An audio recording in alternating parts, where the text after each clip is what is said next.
Welcome to Jeeva's cooking. இதில் என்ன பார்க்க போகிறோன்னா மண்பானை சமையல். அதாவது நீங்கள் ஒரு சின்ன பானை வாங்கி வச்சுருங்க. இது ஒருத்தருக்கு மட்டும் சாப்பிட்ட இது பொங்கலாம். ஒரு ஆள் இல்லை 2 பேர் கூட நீங்கள் என்ன பண்ணிக்கலாம், சேர்த்துக்கலாம்.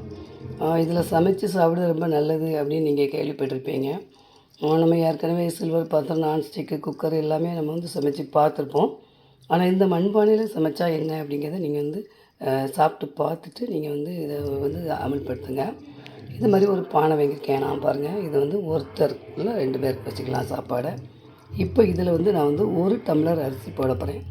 1 டம்ளர் அரிசி நார்மலாக ஒருத்தருக்கு சரியாக வரும், இல்லை குறைய சாப்பிட்றவங்கன்னா 2 பேருக்கு சரியாக வரும். இந்த 1 டம்ளர் அரிசியில் அந்த பானைகளை சமையல் பண்ண போகிறேன். எப்படி பண்ணலாம்னு பார்க்கலாம்.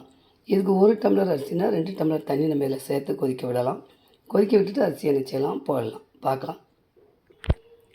பாருங்கள், இந்த டம்ளருக்கு நான் ஒரு 3 டம்ளர் தண்ணி ஊற்றிருக்கேன். ஏன்னா நமக்கு அரிசி ஒவ்வொரு அரிசி ஒவ்வொரு மாதிரி இருக்கும்.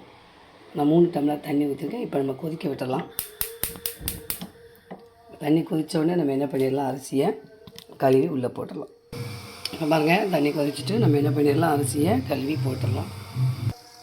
அரிசி போட்டாச்சு. கொஞ்சமாக உப்பு சேர்த்துக்கலாம்.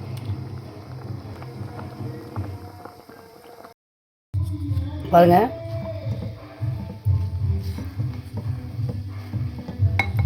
அருமையாக வந்திருக்கு பாருங்கள். நீங்கள் செஞ்சு பாருங்கள். மண்பானையில் சமைக்க ரொம்ப நல்லது. நீங்கள் எப்படி மூடி வச்சுருங்க. நீங்கள் எப்போ சாப்பிடணும் எடுத்து சாப்பிட்லாம். பாருங்கள், எந்த தண்ணி கூட இல்லாமல் அப்படி நல்லா கரெக்டாக வந்துட்டு அளவான தண்ணீர் விடும்போது நமக்கு சரியாக வந்துடும். அதை அப்படியே மூடி வச்சுட்டு அடுத்து நீங்கள் யூஸ் பண்ணுங்கள். இந்த வீடியோ பிடிச்சிருந்தா உங்களுக்கு லைக் பண்ணுங்கள், ஷேர் பண்ணுங்கள், சப்ஸ்கிரைப் பண்ணுங்கள். தேங்க்ஸ் ஃபார் வாட்சிங்.